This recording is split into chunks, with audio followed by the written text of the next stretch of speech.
Ya no me acordaba de tu cara. O sea, qué mala memoria tienes. O sea, yo creo que desde que empezamos a grabar White Paper 10 ha sido el momento más largo sin grabar, ¿no? Porque no me acuerdo. Juntos. Sí, sin grabar juntos fueron 3 semanas. Sí, no me fue acuerdo un chorro. Sí, un chorro, mira, ya se te pegó. Pero bueno, ya estamos de regreso. ¿Cómo te fue estos días, Carla? Muy bien, la verdad es que me gustó mucho escucharte con Daniela Dib en el episodio que hiciste con ella, y después me gustó mucho hacer el de Maurice Dieck, pero lo que más me gustó, la verdad, fueron los comentarios del último episodio, donde varias personas nos dijeron que aunque les gustó el episodio, extrañaban nuestra dupla, o sea, decían, no, es que falta como que alguien... O sea, que falta la rigurosidad de René cuando no está Carla y falta como las anécdotas de Carla cuando no está Carla. O bueno, sí, se entendió, pues, ¿no? O sea, hay los fans. Al final del día hay fans de este podcast. Sí, la verdad les agradecemos muchísimo. Ya sabes, le mandaba yo screenshots de los comentarios bonitos a René. Entonces, bueno, estamos de regreso juntos. Estamos de regreso y con muchos temas, y de hecho ahorita antes de empezar a grabar estamos platicando de también los temas que vienen para las siguientes semanas y muchas cosas por seguir desarrollando. Antes de seguir con White Paper 10, quería hablar un poquito sobre nuestro patrocinador de hoy. El episodio de hoy está patrocinado por Edrix Healthcare. Y en Pharma, la verdad es que muchas marcas siguen creyendo que una buena presentación bien diseñada es suficiente para educar a los médicos. Pero hay algunas agencias que están rompiendo ese molde, como Edrix Healthcare, que creó un escape room médico donde los doctores resuelven casos clínicos complejos. Y lo mejor es que puede estar avalado para otorgar puntos de recertificación. También están desarrollando experiencias en colaboración con Apple para que los médicos literalmente entren en el mecanismo de acción de una molécula o se sumerjan en la anatomía a través de Apple Vision Pro. Dicen que cuando los médicos lo viven, pues lo recuerdan, y cuando lo recuerdan, lo recetan. Así es que si estás en la industria farmacéutica y quieres ver esto en acción, entra a formacionmedicacontinua.com.mx o escríbele a aldo.luna@edrix.mx. Edrix se escribe EDRYX y descubre todo lo que Edrix Healthcare puede hacer. Empezamos esta semana hablando de resultados, aunque creo que la siguiente semana vamos a hablar del siguiente, vamos a dedicarle un deep dive completo a los resultados de las empresas en México. Sí necesitamos ya mencionar cómo en este segundo trimestre algunas de las empresas más grandes ya empiezan a hablar de una desaceleración, ¿no? Y que claramente hay un comportamiento de los clientes como más, por ejemplo, el caso de FEMSA decía, se está enfrentando a un cliente más conservador, ¿no? Entre comillas, en el sentido de que, pues sí, está cuidando más su gasto. Ellos en particular lo vieron en cuanto a los productos de conveniencia, o sea, aquellas cosas de las que al final del día depende Oxxo en gran medida.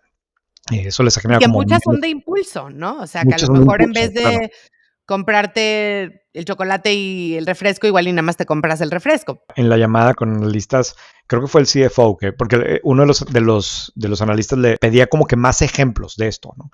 Y le dijo, mira, antes a lo mejor la persona llegaba y compraba el six-pack de cervezas y ahora a lo mejor compra más bien la caguama para compartirla, ¿no? Y entonces, pues antes repartía una a cada uno de los amigos en la fiesta y ahora mejor le sirve a cada uno en el vaso, ¿no? Un ejemplo de esa naturaleza, ¿no? Que, ojo, o sea, regresando al ejemplo de FEMSA, no significa que fue una tragedia para nada. Al final, como quiera la empresa, y ahorita podemos hablar un poco más, aumentó sus ingresos en el trimestre y lo que sea, pero sí fueron muy contundentes en explicar que hay un consumidor que está siendo mucho más cuidadoso con sus gastos, al menos en la parte de México. De hecho, Soriana, por su parte, también en este mismo sentido, también reportó que sus ventas, mismas tiendas, se redujeron un poco, ¿no? 1.4%. Y el otro que a mí en lo personal me llamó la atención fue Liverpool, porque por un lado sí presumieron que por primera vez tienen más de 8 millones de tarjetavientes. O sea, Liverpool la realidad es que tiene años desarrollando muy bien su negocio financiero y particularmente de tarjetas de crédito. Los ingresos del negocio financiero crecieron casi 16% comparado con el año pasado, que es mucho, ¿no? Para este tipo de negocio y más con ese tamaño. Pero por otro lado también sí le creció la cartera vencida, ¿no? De manera significativa. Y la empresa elige incrementar más de 50% la provisión para cuentas incobrables, ¿no? Que de alguna forma te habla de un comportamiento en el cliente complicado, ¿no? Diferente, ¿no? No, otra vez, no es una situación de pánico, ni mucho menos, y todas estas empresas hablaron también de pues, muchos avances, ¿no? Como este caso de Liverpool de la colocación de tarjetas y lo que sea, pero el tono que empezamos a ver en los informes trimestrales es de cautela. Cuidado, cautela, más conservador, resultados mixtos, desaceleración, etcétera, ¿no? Entonces, pues sí, en parte, algunos reconocen que está relacionado con no tanto el tema de los aranceles, sino la incertidumbre que se ha generado en el ambiente con el tema de los aranceles. Otros hablan también de que es difícil comparar contra los años pasados, porque los años pasados todavía venían con un crecimiento post-COVID, pues muy sobresaliente, etcétera, pero pues es una realidad de lo que empiezan a verse en las empresas. Nosotros preguntamos en White Paper hace algunas semanas a los suscriptores que cómo van este año y pues fue, no me acuerdo ahorita exactamente, pero fue como 50-50, ¿no? En el sentido de que a lo mejor la mitad decían que iban como proyectaban o mejor, pero la otra mitad sí decía que estaba teniendo resultados por debajo de lo que habían proyectado originalmente, ¿no? Entonces, está claro que el tema económico en el país pues ya se acabó la bonanza post-COVID y está un poco más difícil, ¿no? A mí lo que siempre me da nervios cuando empiezo a ver estas cosas es qué tan pronunciada va a ser esa desaceleración, ¿no? Porque puede ser que sea algo que sean 1 o 2 trimestres de desaceleración o estabilidad o así, pero no sé si Siempre me acuerdo cuando hago este tipo de comentarios de algo que leí en The Psychology of Money, que dice que como uno vivió el dinero en su infancia y en su adolescencia, es como lo va a vivir siempre. Y como que mi adolescencia fue justo una crisis económica muy, muy fuerte. Entonces siempre tengo miedo de si esto es el inicio de una crisis económica muy fuerte, que evidentemente los datos no apuntan hacia allá, o simplemente un periodo de desaceleración bastante pues, moderada, ¿no? Claro. Y aquí está también qué es lo que hacen quienes están a cargo de las empresas, a qué palanca le mueven o dónde tratan de acelerar para compensar una cosa u otra. Por ejemplo, digo, este es un caso muy extremo, pero en el caso de FEMSA, que otra vez estamos hablando de una empresa que está en una situación excepcional en este país, se desaceleró fuerte lo de México, que es una gran parte del negocio, pero por otro lado le fue súper bien en Europa, le fue muy bien en los países de América Latina, entonces tiene como que de alguna manera tiene forma de compensarle, o una parte de eso, pero pues hay muchas empresas que no, que no tienen operaciones en otros países, que están completamente basadas aquí, y entonces pues habrá que ver a qué le mueven para compensar esta situación, ¿verdad? Hablaban también, ya me acordé, de un tema en algún otro caso de las remesas también, cómo eso está afectando en el gasto del consumidor. Pero luego, por otro lado, me pongo a pensar, hoy en la mañana mandábamos, que en el mail de White Paper hablábamos de cómo está creciendo, por ejemplo, el tema de la llegada de cruceros a México, ¿no? Y sí, particularmente del cliente como más premium, reportaba Royal Caribbean. Entonces, pues como que son estos dos extremos, ¿no? Está el caso de los viajes a Japón. Te apuesto que conoces a alguien que fue a Japón este año, ¿no? Bueno, a varios. A varios. Incluyendo a René Lankenau. No, yo no fui a Japón este año. Pero el crecimiento de los viajes a Japón es una locura. Entonces, como que vemos estos dos extremos, sí, una caída en las remesas, un consumidor mucho más cuidadoso, pero en cierto tipo de gastos, a lo mejor cierto tipo de consumidor, y otro, pues, que sigue con la cartera súper abierta y gastando como loco, ¿no? Sí. Oye, hablando de eso, y la semana que entra vamos a hacer un análisis más profundo de los resultados de algunas empresas mexicanas, pero nada más quiero comentarte algo. Estuve en España y me puse muy feliz de ver el éxito de Vips en España. O sea, creo que si contrastas Vips en México y en España, y habrá que ver si los resultados dicen algo así, es muy diferente lo que está pasando. O sea, estaban llenos de gente joven, llenos a todas horas. Cuando en México, por lo menos, hemos visto que han cerrado muchas tiendas de Vips y en general el demográfico pues es cada vez más grande. Entonces me encantó ver eso y a ver si lo podemos ver reflejado en los números. Qué interesante, eso no me la esperaba. Luego preguntamos en el CEA a ver que si nos pueden explicar. Si son, yo creo que tiene que ver que a lo mejor juegan un rol diferente, que tiene como una vocación diferente en un lugar que en otro, pero no tengo idea. Pero la malteada de chocolate sabía igual de rica. Muy bien, no me ha tocado probarla. Bueno, vamos a hablar de Hola Casa. Hola Casa es una PropTech mexicana que justamente estaba en uno de los batches de Y Combinator, esta aceleradora que es muy prestigiosa y de la cual sacó Daniela Divo un artículo en White Paper hace un par de semanas hablando de qué había pasado con las empresas mexicanas que habían pasado por Y Combinator.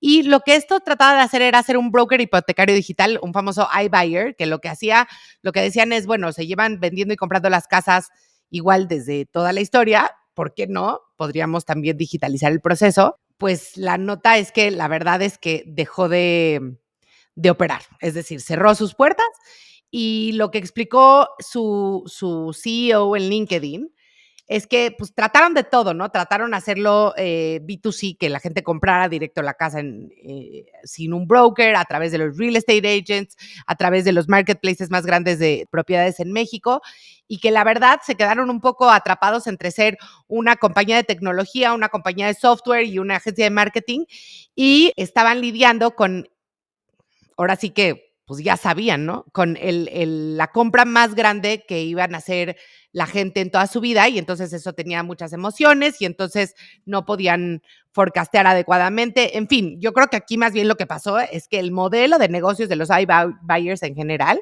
que se trató en varios países, acabó no, por lo menos por ahora, no teniendo buenos frutos, en parte por lo que dice, ¿no? O sea, si estás comprando una vez en tu vida o dos veces en tu vida una propiedad inmobiliaria, lo más seguro es que sí necesites muchísimo acompañamiento de cerca, ¿no? Y la confianza y eso difícilmente se iba a poder sustituir con una página web, por más buena Claro. que fuera. De hecho, a mí esta nota en particular me parece relevante porque un tema del que no hemos hablado, y de hecho traemos un artículo en White Paper en el pipeline sobre el tema, pero es cómo particularmente el tema de PropTech ha sido uno de los que probablemente menos ha funcionado y que conceptualmente, al menos desde mi punto de vista, de los que me parecían más atractivos, ¿no?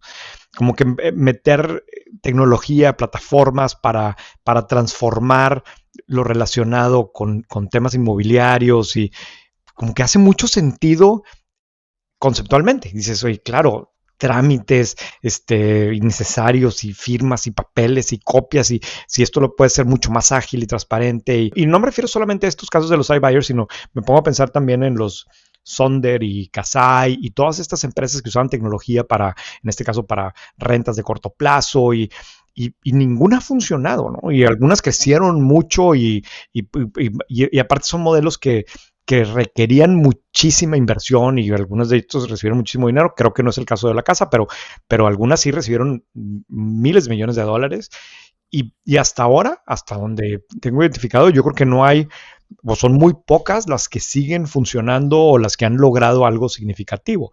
Hay algunas que yo uso actualmente, ¿no? Y que me encanta y que quiero que sigan funcionando, pero como segmento, creo que el de PropTech es uno de los que probablemente menos logró realmente transformarlo. O a lo mejor estoy equivocando y ojalá que alguien me ponga ejemplos de dónde me estoy No, equivocando, ¿no?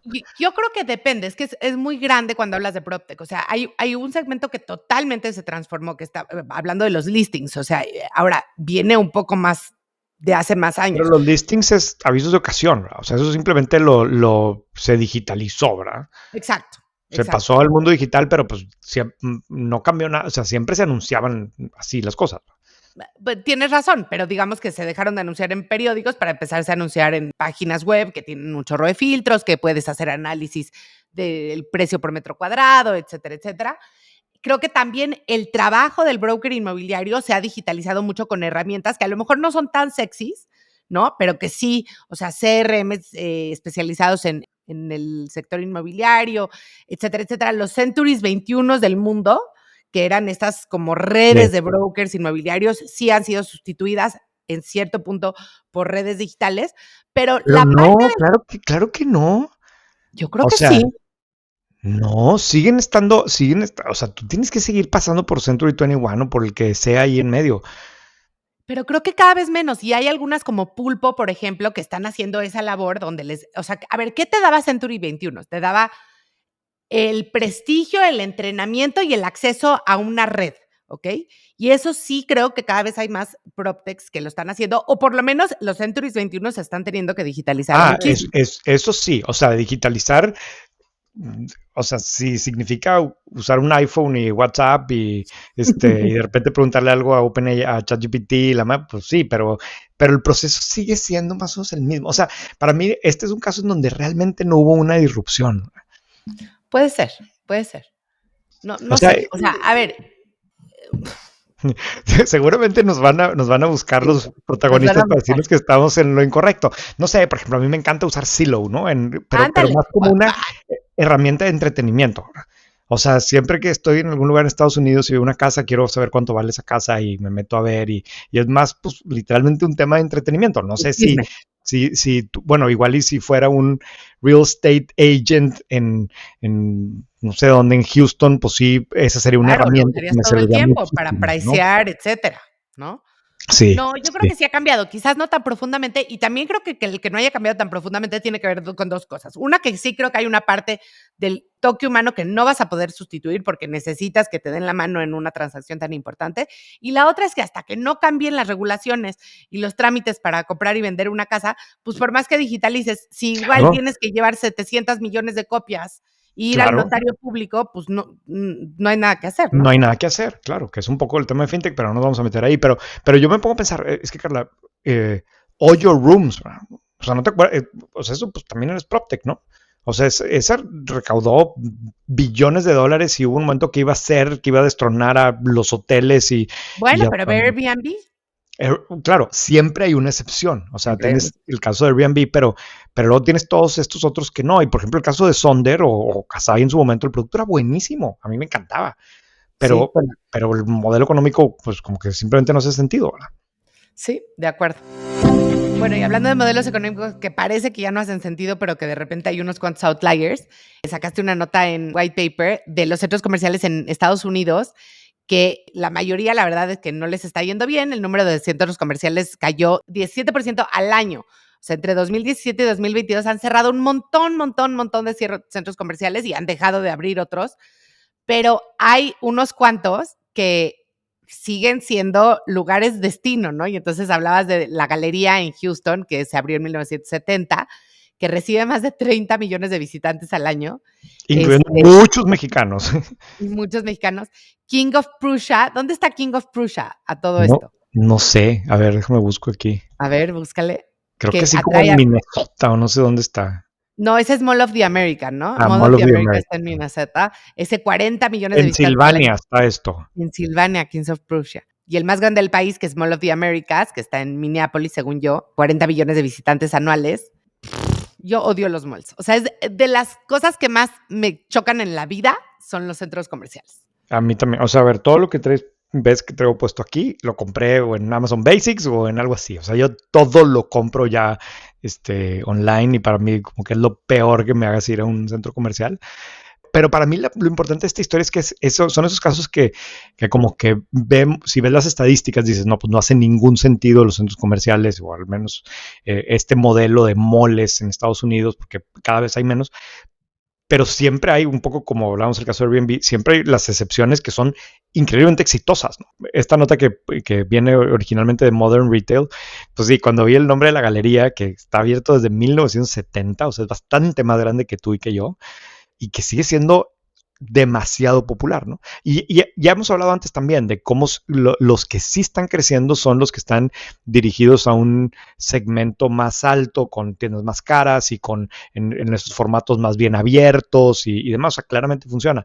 Pero luego también vi una nota, creo que en el Wall Street Journal estos días, de un centro comercial en New Jersey que está siendo increíblemente exitoso, un mall como tal, que era un mall viejo pero que se transformó, que lo que tiene en común es que ahora está como que muy especializado en clientes asiáticos, ¿no? Y está lleno de tiendas coreanas, de tiendas de China, de lugares de karaoke, de un food court especializado en comida asiática y que al parecer es como que súper exitoso atendiendo a esta comunidad en particular. Entonces, digo, a mí me gustan estos ejemplos de cómo dentro de tendencias que se ven como muy negativas, siempre hay forma de ser exitoso. Digo, al final del día, nosotros estamos haciendo white paper en un mundo de medios que todos los indicadores es que es muy, muy malo el mundo, pero yo estoy convencido de que en eso siempre hay una oportunidad de ir contra tendencia y crear algo que sea valor. Y en este caso, pues la galería es de 1970, ¿verdad? O sea, Claro. ni siquiera es algo nuevo, simplemente que encontraron una vocación y la han sabido explotar de una manera muy, muy, muy exitosa.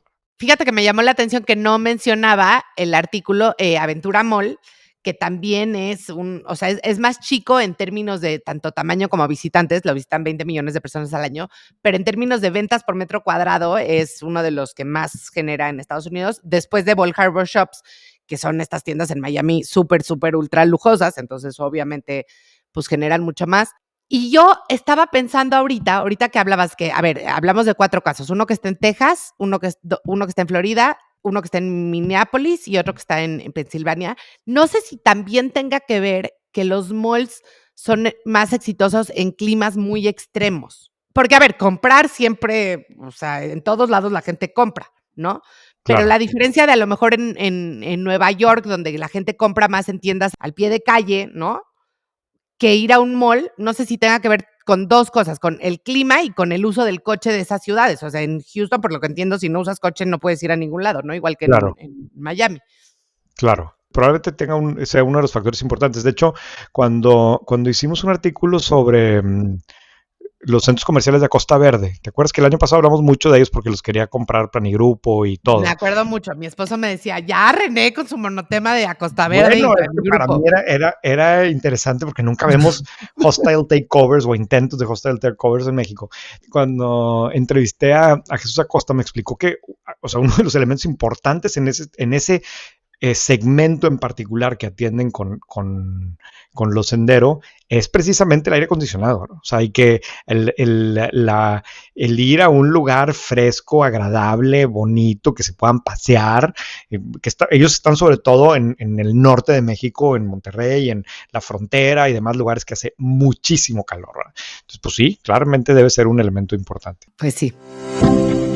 Ok, yo traigo una nota que publica CNBC, pero sabes que en las últimas semanas me he tocado entrevistar a diferentes emprendedores de fintech en México que están trabajando alrededor de temas más que directamente a consumidor, pues más bien parecidos en temas como B2B o desarrollando rieles de pago y cosas de este tipo, que todo eso está basado en el famosísimo concepto de Open Banking, ¿no? Y Open Banking, pues es esta idea como muy, no sé, no quiero llamarla romántica, pero desde mi punto de vista incluso correcta, ¿no? Idealista, de que yo soy dueño de mi información financiera, no el banco que utilizo, ¿no?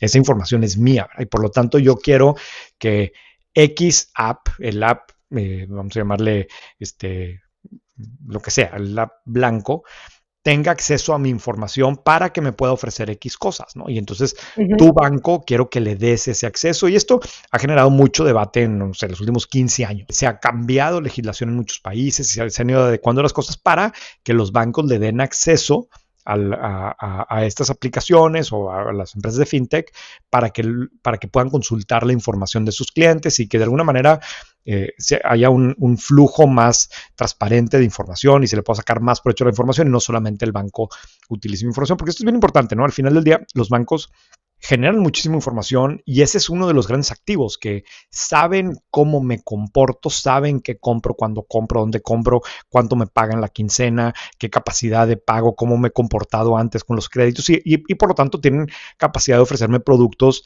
a partir de eso. Y una gran parte del esfuerzo comercial de los bancos es pues perfilar dentro de sus mismos clientes, ¿no? Identificar, oye, mira, este cliente que llegó con nosotros hace 7 años, tiene no sé cuántos años en la nómina de no sé qué empresa, por su rango de edad, ahora le podemos ofrecer una hipoteca y mucho de la rentabilidad de los bancos está basado en eso, ¿no?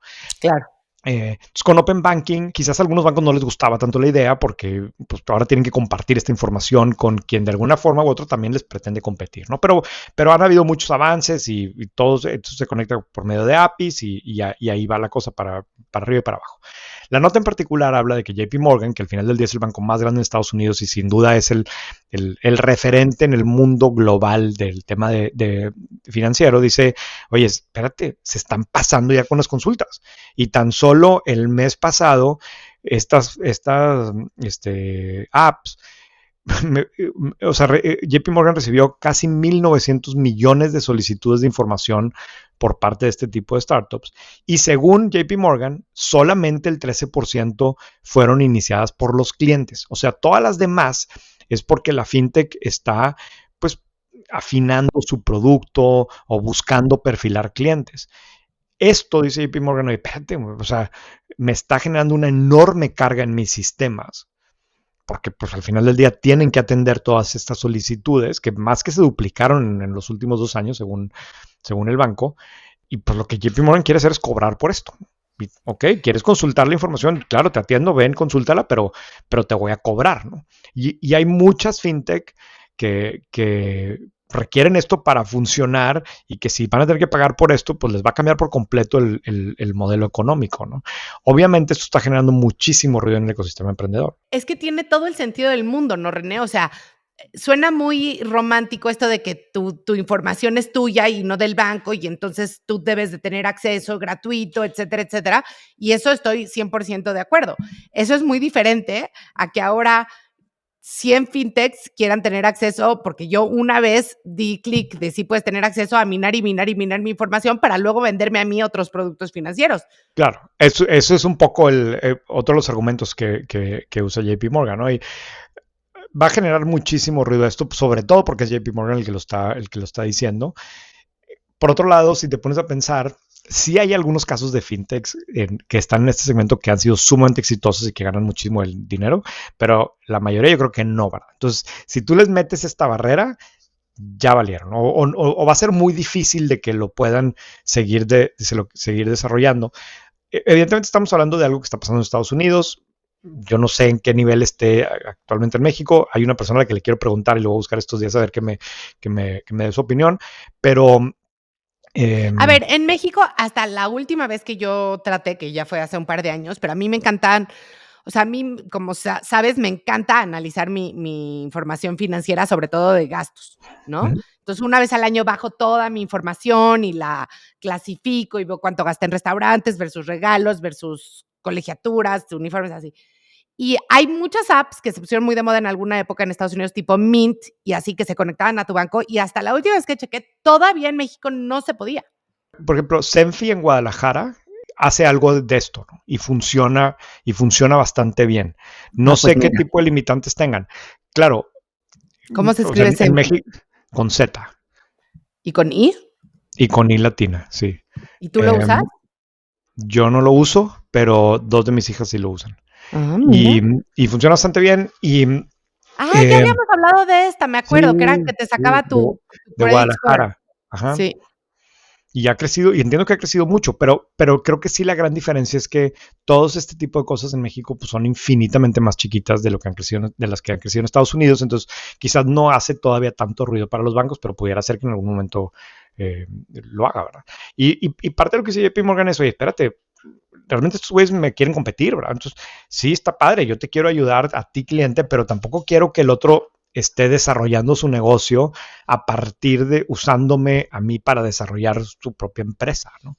Claro. En fin, es un tema creo que controversial, o al menos controversial en ese mundo en particular, pero que vale la pena, sobre todo para los que están en el segmento financiero, entender qué está pasando. Y de hecho, ahorita que estamos hablando ya del segmento financiero, yo tengo la duda de la semana para esta semana, ¿no? Regresando. Y digo, no tiene nada que ver con esto otro, pero sí. Y me entra la duda a mí, ahorita que estamos viendo lo de Vector y de CI Banco y de Intercam, ¿no? Esta situación muy complicada de la que ya hablamos hace algunas semanas y en White Paper hay un par de análisis muy completos al respecto, ¿no? Pero la duda que tengo es, si mal no recuerdan, desde hace al menos un año, si no es que más, hay varias fintech grandotas que están tratando de convertirse en bancos y algunas ya les aprobaron la licencia como que en la primera etapa, otras siguen esperando aprobación. Y por otro lado, también sabemos que la CNBV se fue haciendo chiquita después de que AMLO decidió que nadie podía ganar X, no sé, X sueldo y se ha convertido en una institución con, pues, más pequeña, ¿no? Y que por lo tanto tiene menos capacidad de estar haciendo más funciones al mismo tiempo. Entonces, un amigo nuestro que tenemos, Carla y yo, me mandó un voice note, que no soy fan de los voice notes, pero por ser de esa persona lo iba a escuchar, y me dice, oye, esto es un tema, porque todos los que están esperando licencias, pues se van a tener que esperar mucho más, porque claramente el énfasis ahorita está en cómo evitamos que esto se convierta en un problema más grande, ¿no? Y cómo resolvemos la situación actual, que es demasiado delicada. Y espérate, lo nuevo pues pasará a otra prioridad, o a lo mejor no, a lo mejor sí tiene capacidad la CNBV de seguir adelantando estos trámites, pero mi duda es qué va a pasar con todas esas licencias que están a medias ahorita y que seguramente algunas de las fintech que están confiadas en que ya lo iban a poder lograr pues en poco tiempo. No sé qué decirte. O sea, a mí este tema, creo que ahí hay una tarea pendiente de entender bien si la a ver, se supone que la CNBV, además de autorizar, o sea, como que hoy la pensamos mucho de que lo que hace es que autoriza todos los nuevos fintechs y así, pero entiendo yo que su principal trabajo es también hacer la supervisión de todas las entidades reguladas. Y a mí me encantaría entender, y no sé si nos vamos a quedar con la duda eterna, si en este caso en particular, si alguna vez levantaron alguna alarma de estas instituciones financieras y no las pelaron, o si nunca levantaron alarmas, o si no las levantaron porque no tenían suficientes personal. O sea, pero a mí como que me da un poco de pena que nos enteremos que nuestras instituciones bancarias están haciendo cosas ilegales porque el policía del mundo, que de eso vamos a hablar ahora además, fue y nos vino a decir, oye, en tu casa no están barriendo bien. O sea, ¿hubo alertas internas o no? ¿No? Y no sé quién podría contarnos esta historia. Sí hubo comunicación antes entre las autoridades de Estados Unidos y las autoridades mexicanas. Sí, todo eso sí pasó meses antes y semanas antes y demás. O sea, no fue como que una sorpresa por completo cuando lo anunció la Secretaría del Tesoro en Estados Unidos. Tu duda, si la entiendo bien, es más bien si la CNBV solita se dio cuenta de esto, ¿no? Exactamente. En la nota que publicamos hace como 3 semanas o 4 semanas, ya no me acuerdo, un white paper, ponemos como algunos indicadores se les habían disparado de manera muy sobresaliente dentro de la banca. Creo que en el caso particular de CIBanco y los dos, de CIBanco y de Intercam, había algunos indicadores en donde estaban creciendo mucho más que el resto de los bancos, ¿no? Y seguramente alguien vio eso y le pareció normal y alguien lo habrá visto y le habrá dicho, oye, aquí hay algo raro. No sabemos. Ahí puede haber toda una historia al respecto. Y deja tú, Carlos. Porque esa es su chamba, ¿no? Esa es su chamba, sí. Lo otro ahora, que puedes hacer es... a la mitad a la gente y entonces pues ya dejaste de hacer algunas labores, tampoco está fácil. Claro. Y muchas de las personas más senior se fueron y tienes personas menos senior o más junior y que quizás tienen menos injerencia o autoridad moral, si tú quieres, frente a las... O sea, no sé, ve tú a saber qué pueda haber sucedido, pero la otra forma de ver esto también es, si te pones a ver actualmente los indicadores, qué otros bancos tienen indicadores sobresalientes y si alguien está revisando eso. Sí, ¿te acuerdas? Me acuerdo que había una, creo que la comentamos aquí, una gráfica de Latinometrics que estaba muy padre, que decía que habían publicado ellos una gráfica de que Intercam era el banco con menor número de assets y mayor rentabilidad de todo México, así como muy orgullosos de Intercam y dijeron, ups, sí, ya vimos por qué, ¿no? Sí, de acuerdo. Muy bien, vamos a el deep dive de esta semana, que es un tema un poco diferente, pero bien importante, o al menos creo que bien importante en un país como el nuestro. Y queremos hablar del Foreign Corrupt Practices Act, o sea... FCPA. Ajá, exacto. Ahorita entramos más a qué significa, pero lo importante por donde tenemos que empezar es que uno de los primeros actos que hizo Trump cuando en su actual presidencia fue suspender la aplicación de esta legislación, vamos a llamarla, de esta normatividad que ha sido muy significativa en la historia, no solamente de Estados Unidos, sino del mundo, ¿no? Y como que eso medio pasó desapercibido, porque esto sucede el 10 de febrero, que seguramente recordarán que en esa fecha es cuando estábamos todo el día hablando de los aranceles y digo, seguimos hablando de los aranceles, pero en ese momento fue cuando hubo más escándalo en torno a las amenazas de los aranceles de Trump y lo que iba a pasar en México y demás. Pero justo aquí tengo la notificación o el aviso oficial donde el presidente Donald Trump en The White House hace el comunicado que va a pausar la aplicación de esta normatividad, que básicamente lo que ha venido haciendo hasta ahora es sancionar a las empresas que participen en actos de corrupción en cualquier lugar del mundo. Y sancionan obviamente a empresas americanas, pero también a empresas de otros países, pero que tengan algo que ver con Estados Unidos. O sea, que tengan acciones listadas en la bolsa de Nueva York, aunque sea una empresa europea o lo que sea, pero si tiene algo que ver con jurisdicción americana, la pueden sancionar por participar en actos de corrupción en cualquier lugar del mundo. A mí me llamó la atención que en su momento como que no vi tanto ruido, y en un país como México algo así es muy significativo.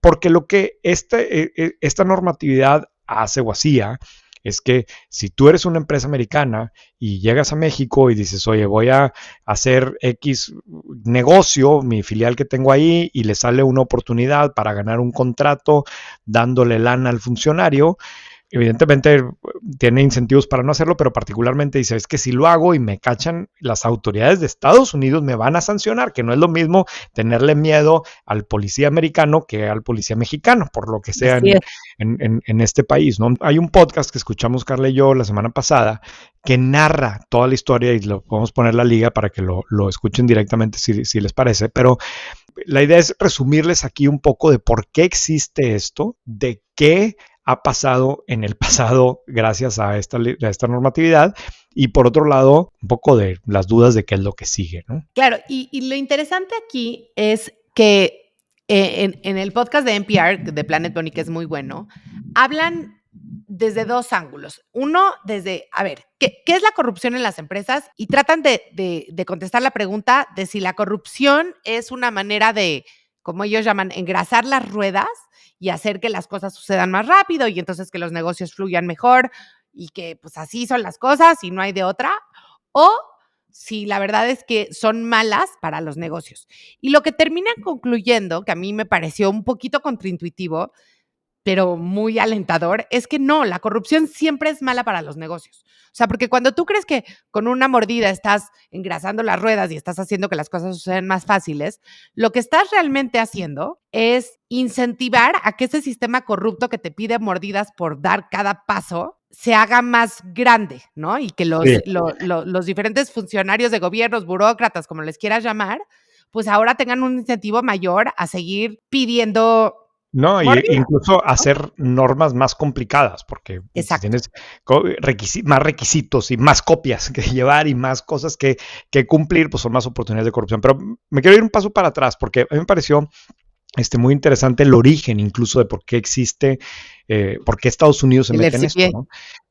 Y resulta que según lo que explican en este podcast, es que esto viene de los años 70, justamente con el tema de Watergate, que cuando sucede el tema con Nixon del escándalo de Watergate, en los hearings que hay al respecto, de repente aparece como que muy naturalmente que algunas empresas que habían estado apoyando a Nixon tenían estos slush funds, ¿no? Que es como estos fondos sin propósito, no sé, completamente flexibles, no sé cómo llamarle, pero medio secretos, a veces operados desde cuentas en países del Caribe o no sé dónde, que las empresas como que muy naturalmente los usaban para pagar mordidas, ¿no? Las empresas americanas para hacer contribuciones políticas en otros países, etcétera, ¿no? Y entonces encuentran que, por ejemplo, Lockheed, que es esta empresa que hace aviones militares y equipo para defensa y demás, le pagaban millones de dólares al primer ministro de Japón, a un príncipe en Holanda, al presidente de Italia, todo a cambio obviamente de contratos para que esos países le compraran sus aviones, y como que lo hacían de una manera pues sí, discreta, pero no, pues ¿quién los iba a perseguir? Porque pues Estados Unidos, tú fuiste a hacer algo en otro país, a mí qué, ¿verdad? Entonces como que no había un miedo propiamente a las autoridades de Estados Unidos porque pues no, ¿verdad? Y no le tenían miedo a las autoridades de esos países ni mucho menos de estar participando en eso, ¿no? Entonces, antes de que sucediera esto, como que no eran tan críticos del rol de la empresa pagando mordida, ¿verdad? Sí, a lo mejor parecía no ético, pero era pues como tú decías, era como que parte de hacer negocios en esos países, ¿no? Y entonces se meten a ver a fondo los datos, ¿no? Y dicen, oye, espérate, esto realmente le perjudica a la economía global. Le beneficia a lo mejor a esa empresa americana, pero perjudica a otras empresas americanas que luego quieren hacer negocio allá porque justo vas fomentando una burocracia más corrupta y vas generando reglas innecesarias para facilitar la corrupción, etcétera. Entonces, en 1977 crean esta normatividad. Jimmy Carter es el que la convirtió en ley y Estados Unidos se convierte en el primer país que le prohíbe a sus empresas dar mordida en otros países, ¿no? Desde ese momento, el Chamber of Commerce en Estados Unidos dice, oye, espérate, pues qué bonito, ¿verdad? Pero esto me va a perjudicar a mí. Claro, Porque porque si yo soy el único que se porta bien, exactamente, ¿verdad? pues no O se sea, vale.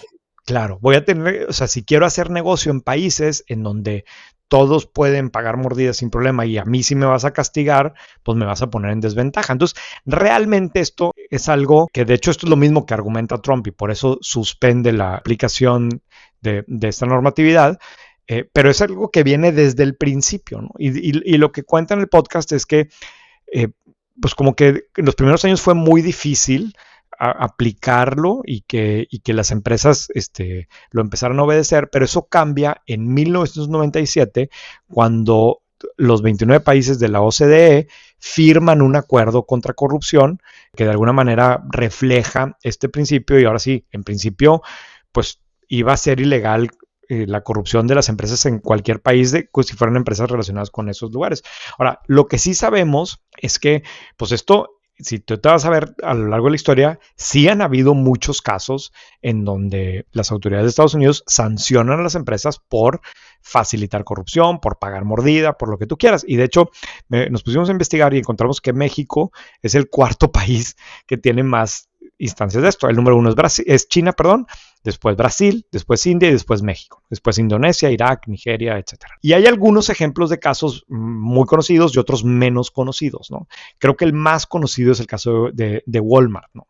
Espérame, nada más quiero hacer un comentario. Y es que el problema, o sea, yo creo que sonaba muy bien decirle a todos los países de la OCDE, oigan, vamos a ponernos de acuerdo y todos nosotros vamos a, por lo menos, comprometernos a sancionar este tema de las mordidas en las empresas.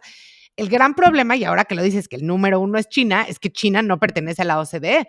Y entonces ahí podrías argumentar que todos los países de la OCDE estaban en desventaja contra China, donde la verdad es que ahí sí, por lo que hablaban en el podcast y por lo que yo sé anecdóticamente, a los chinos les da un poco igual. Es como, es lo que hay que hacer y no me importa ni dar mordida, ni copiar una patente, ni nada de estas cosas que en el occidente sí suenan como comúnmente aceptadas, como que por lo menos de dientes para afuera creemos que son malas, ¿no? Claro, completamente de acuerdo. Y ese es uno de los grandes temas que trae Trump ahorita, ¿no? Particularmente de la desventaja de las empresas americanas versus las empresas de China, y específicamente le interesa mucho el tema de los commodities y de la minería y de los minerales que necesitan para producir, por ejemplo, las baterías. Y dicen, oye, es que ahí las empresas americanas van a estar en desventaja contra las chinas. O sea, hay como que casos muy específicos que están tratando de proteger con esto, ¿no? Entonces, si lo ves desde un punto de vista estratégico, de negocio, hay una razón de ser, ¿verdad? Pero es bien delicado y otra vez es bien delicado para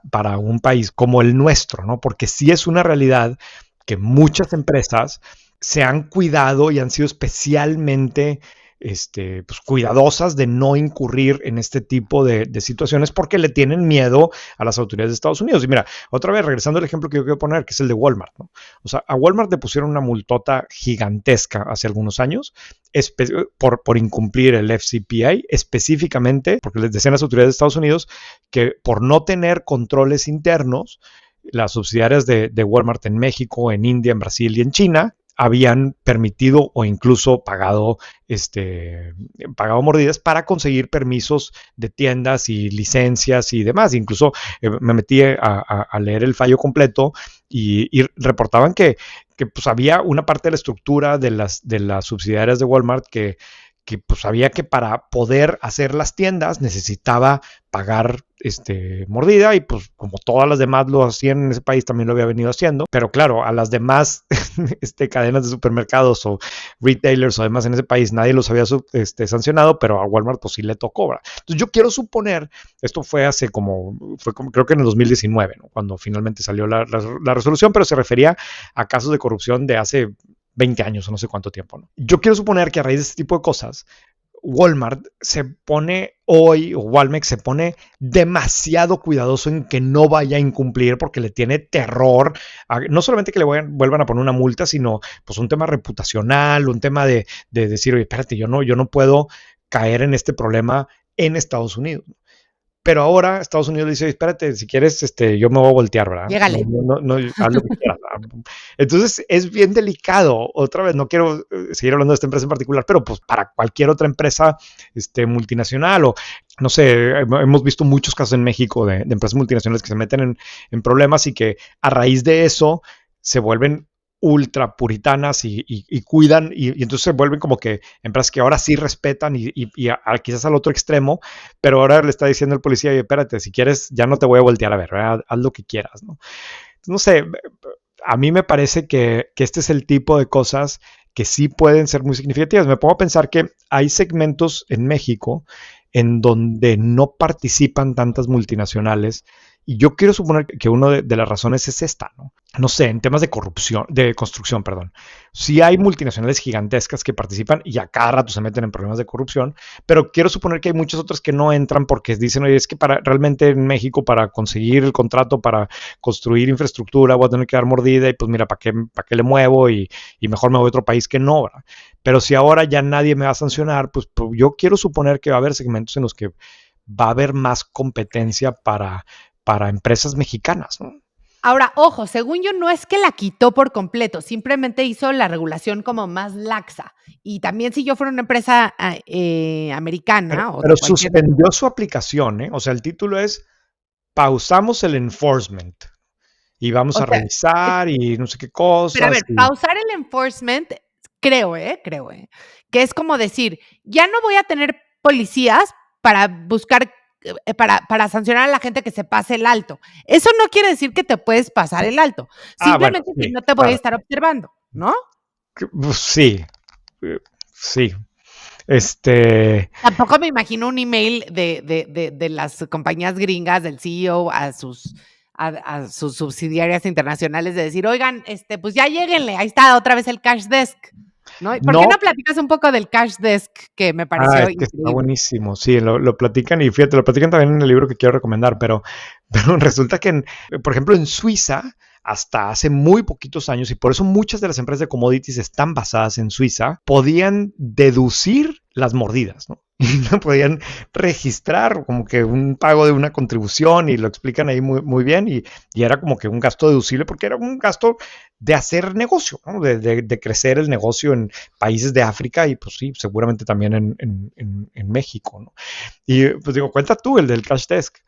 Sí, cuenta que llegaban los ejecutivos antes de irse a un viaje de negocios a una ventanilla en Suiza, ¿no? Dentro del corporativo y entonces decían, necesito $800,000, ¿no? Y entonces se los daban así en billetes, en dólares, porque además precisaron que eran dólares porque los dólares los aceptan en cualquier lado del mundo, en una maletita y le preguntaba la secretaria, la funcionaria de la ventanilla, oiga, y nada más para registrarlo, ¿para qué se van a usar estos $800,000? Y que el caballero suizo, aparte me imaginé la escena perfecta, ¿no? Le decía, for business expenses, ¿no? Para gastos de negocios. Ya lo registraban, gastos de negocios, $800,000 en cash. Y ya el señor se iba a Sudán con su maletín y ya sobornaba al gobierno sudanés, en este caso, para acceso a contratos de extracción de minerales. Pero era, o sea, como que tampoco es que decían, es para corrupción, era muy elegante el tema, ¿no? Era Claro. expenses de negocios, pero tenían gente que estaba dedicada justamente a dar pues sí, facilitar, sí, sí, estaba a dispersar los fondos. Y ahí, además, imagínate, también seguramente los funcionarios de las propias empresas también se quedaban con un cacho, ¿no? puede ser O sea, también. imagínate tener $800,000 en la mano y que sabes que nadie te va a pedir rendición de cuentas y que estás dándole, pues a lo mejor le das 700,000 y te quedas con 100, o sea, no sé, todo mal, ¿no? Todo mal y la realidad es que ahorita pues por lo pronto está suspendido el enforcement de esto y yo sí me imagino algunas empresas donde dicen, oye, espérate, yo no me había querido meter a este segmento, no me había querido meter a este país y justo el mensaje que me está mandando aquí la presidencia de Trump es, oye, dale, güey, al revés, quiero que te vaya bien a ti, empresa americana, y si eso implica que tengas que hacer este tipo de cosas, go for it, pero no te voy a multar por eso, ¿no? En fin, yo creo que es un tema que tiene que estar en el radar de los empresarios de este país porque probablemente les van a llegar competidores que a lo mejor antes no estaban ahí o competidores que ya estaban que ahora van a ser un poco, pueden permitirse ser más agresivos en ese sentido, ¿no? Y me preocupa también ver ahora funcionarios que quienes hayan visto esto digan, oye, pues ahora sí le pudiera pedir abiertamente porque ya no me va a decir que no me puede dar porque le tiene miedo a la SEC, ¿verdad? En fin, ese es un tema importante, ¿no? Sí. Como recomendación de la semana, yo les quiero recomendar, o sea, el podcast, aquí lo ponemos también, el de Planet Money, donde explican esto, usa mucha información de un libro que se llama The World for Sale, que lo escribe un periodista que se llama Javier Blas, que escribe en Bloomberg y antes en el Financial Times, perdón. ¿Él es al que entrevistan? Creo que él es el que entrevistan ahí en el podcast, pero yo escuché el podcast y me llamó tanto la atención que fui, busqué el libro, lo compré y lo leí ahora que estuve de vacaciones y me pareció buenísimo. Y el libro no se trata de lo mismo. Sí tiene muchas cosas en común y por eso el podcast usa muchos ejemplos de los que salen en el libro, pero el libro en particular se trata del crecimiento de los traders de commodities. Y cómo, o sea, básicamente el mundo de los commodities, ¿no? Y cómo eso fue transformándose en los últimos 70 años o después de la Segunda Guerra Mundial. Me pareció buenísimo, como que si te recomiendo un libro de commodities te va a aburrir, o sea, dices, ni de chiste. No sabes qué interesante está desde el punto de vista de creación de empresas sumamente rentables, obviamente, pues mucho relacionado a veces, en algunos ejemplos, con temas de corrupción, pero es una generación de lana increíble en muy poco tiempo y vienen como que unos dramas porque todas las empresas líderes en este mundo que son desde quienes compran y venden petróleo hasta quienes compran y venden obviamente grano y los que hacen azúcar y los que hacen temas de minerales y pues está relacionado luego en los últimos años con el crecimiento de la demanda del consumo en China y luego pues todos los minerales están en países bien complicados y con Rusia, entonces está súper interesante el libro, es de 2021, no es tampoco tan nuevo, pero de esos que siento que aprendo cosas. Qué bien, qué bien. Pues yo no tengo recomendaciones. De hecho, me encantaría que me den otras recomendaciones porque estoy en un pequeño reading rut. ¿Sabes qué quiero leer? Yo tengo muchas.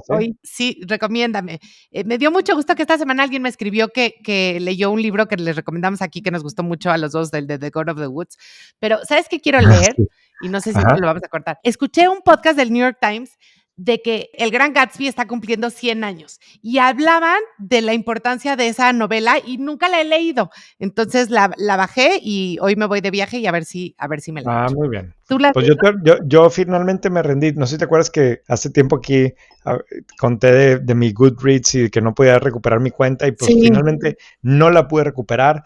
Traté de hacer traté de usar, me recomendaron, alguien en la audiencia me recomendó otra aplicación y la bajé y la verdad es que está peor que la de Goodreads, entonces acabé haciendo una cuenta nueva en Goodreads porque sí sentía como que perdía, tengo tan mala memoria que lo lees y ya como que se me olvida, entonces para poder seguir registrando libros, entonces ahora en estas vacaciones leí muchas cosas y ahorita te mando ahí recomendaciones. Me encantará. Oye, perdón, ya que estamos hablando de lectura, ¿sabes que he estado leyendo últimamente varios artículos que hablan de cómo, sobre todo los hombres, están leyendo menos novelas que antes? Y tú eres de los pocos hombres que yo conozco que lees novelas. Y me encanta, ¿verdad? ¿Por qué lees novelas? A ver, porque me encanta. O sea, me entretienen mucho. Y normalmente leo una novela y uno de negocio. Una novela y más o menos así. Es como depende. Y más, por ejemplo, en vacaciones y además como que me gusta más, a mí me encantan novelas de misterio y de detectives y de cosas de ese tipo, y que realmente no sé quién es el que la mató, ¿verdad? O sea, me gusta todo, o sea, todo el estar tratando de descifrar y no saber, me encanta, no sé. Y Buenísimo. no soy el único, ¿eh? O sea, a mi amigo Eric también le gustan mucho, a mi amigo Roberto también, y todo el tiempo estamos intercambiando ahí recomendaciones, ¿no? A mi tío Andrés, que es de las personas más inteligentes que conozco, también le fascinan las novelas, pero no hay tantos hombres que lean novelas. Y bueno, No ahora sé. yo pensaba que así era, No pero sé, he los leído de, varios o sea, artículos. tipo los de, ¿cómo se llama? El de los abogados, ese los leo todos, ¿no? El de John Grisham. John Grisham, o sea, todos esos, claro que sí. Yo lo que no leo nada, y realmente, o sea, son todos los de autoayuda, o todos los de, cómo ser mejor de no sé qué, o un libro sobre estrategia comercial, a mí me encanta leer este tipo como The World for Sale, que te va contando Como la de historia de historia una de los empresa, negocios. como de historia de los negocios. Me gustan biografías o autobiografías, pero no los de teoría. O sea, esos me chocan, los de cómo desarrollar tu técnica de ventas. No porque no lo necesites, sí, seguramente lo necesito, pero no aprendo yo con eso. No me gusta leer eso. No, pero ¿sabes qué yo creo de este tipo de libros? Que es que ha habido una sobreexplosión. A mí, los que son muy buenos sí me gustan mucho. O sea, hay algunos libros de negocios, digamos, no sé cómo llamarles, de cómo hacer negocios que son extraordinarios.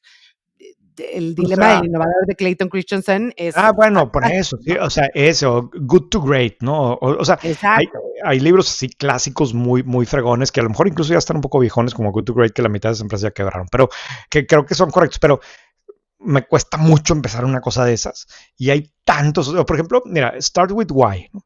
Ese libro, Sí, el de la Simon Sinek. realidad es que el concepto está increíble. Pero Era podía para haber una sido un ensayo. Era un buen artículo, ¿verdad? Sí. O sea, es una plática de TED de 5 minutos, no un libro, ¿verdad? Aunque hay muchos que creo que son así, mientras que, no sé, a mí me entretienen mucho estos que te van contando la historia y cómo creció y esta empresa y el drama, y al final termina siendo medio novela, pero son casos reales y muy en torno a temas de negocio, ¿verdad? Pues sí. Bueno, René, pues nos vemos la próxima semana. Nos vemos la próxima Espérate, semana. no, tenemos que recomendar un par de cosas. Sí, bueno, una cosa en particular. Nuestro evento, ahora en el primer evento grande que vamos a hacer en Monterrey, que es este evento que estamos haciendo junto con buena banda de 7 regias, ¿no? Ya están los boletos a la venta, es el 5 de septiembre. Quizás ya escucharon algunas de las entrevistas que ha estado haciendo Blanca Juana, que es un concepto así medio diferente, porque va a ser un evento en donde vamos a entrevistar para hablar de temas de decisiones de negocios, de planes, de estrategias, de empresas mexicanas, de startups, de empresas multinacionales en México, pero lo que tienen en común es que, pues, no todas, pero prácticamente todas las personas entrevistadas son mujeres, ¿no? Y son o la emprendedora que creó la empresa o la ejecutiva que está liderando no sé qué cosas. Y entonces va a ser un poco diferente porque no es propiamente un evento de mujeres, no es como que vamos a contar, porque creo que ya hay muchos eventos y algunos muy buenos de la trayectoria personal de cada una de las que están siendo entrevistadas o que está contando su historia, sino más bien es, a ver, esta empresa, ¿qué está haciendo para crecer? ¿O por qué esta empresa ha sido tan exitosa? ¿Por qué esta empresa multinacional es tan relevante? ¿O por qué para esta empresa México es tan relevante? Pero lo que coincide entre todas es que quien está explicándolo es una mujer, porque es una mujer la que está a cargo, ¿no? Entonces va a ser un evento interesante, tú vas a ser una de las participantes, ¿verdad? Así es, así yo, y vamos a estar también Marisa Lazo y Alejandra Ríos, que son Sharks junto conmigo en Shark Tank, que además acaba de estrenar temporada. Sí te vi que estás haciendo mucha promoción de la nueva temporada y que invertiste en cosas interesantes, ¿o no? Súper interesantes. Una de Monterrey, de un emprendedor que además tú conoces, todavía no ha salido, entonces no puedo spoilearla, pero la verdad es que cada vez están mejor los emprendimientos que van a Shark Tank. Y sí, el portafolio que estamos armando está padrísimo, la verdad. Muy bien, pues les dejamos también la liga del evento por si les interesa echarle un ojo o de una vez comprar su boleto. Y listo, seguimos la siguiente semana. Buenísimo. Gracias, René. Gracias, Carla. El episodio de hoy está patrocinado por Edrix Healthcare. Y en Pharma la verdad es que muchas marcas siguen creyendo que una buena presentación bien diseñada es suficiente para educar a los médicos. Pero hay algunas agencias que están rompiendo ese molde, como Edrix Healthcare, que creó un escape room médico donde los doctores resuelven casos clínicos complejos. Y lo mejor es que puede estar avalado para otorgar puntos de recertificación. También están desarrollando experiencias en colaboración con Apple para que los médicos literalmente entren al mecanismo de acción de una molécula o se sumerjan en la anatomía a través de Apple Vision Pro. Dicen que cuando los médicos lo viven, pues lo recuerdan y cuando lo recuerdan, lo recetan. Así es que si estás en la industria farmacéutica y quieres ver esto en acción, entra a formacionmedicacontinua.com.mx o escríbele a aldo.luna@edrix.mx. Edrix se escribe EDRYX y descubre todo lo que Edrix Healthcare puede hacer.